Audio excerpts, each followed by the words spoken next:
ஆட்டோக்காரன் அடிச்சதே இன்னும் அதிருது. தேடி காத்திருந்தேன் கண்கள் பேச மௌனமானேன். 4 ஃபிகர் கிட்ட அடி வாங்கினா தான் ஒருத்தருக்கு நல்ல ஃபிகர் கிடைக்கும்.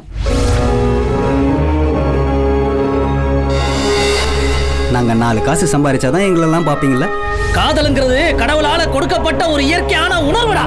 எனக்கு என்னோட கௌரவமும் இந்த ஊரோட மானமும் தான் முக்கியம். பாட்டக்கர் பொண்ணு உங்கள்கிட்ட பாக்கோரு இல்ல லவ்ல தான் ஜெயிச்சு விட்டு ஆடுறண்டாமல்ல. இந்நேரம் தூக்கிட்டு வந்து அந்த 4 பேரும் என் காலடியில போட்டிருக்கணும்.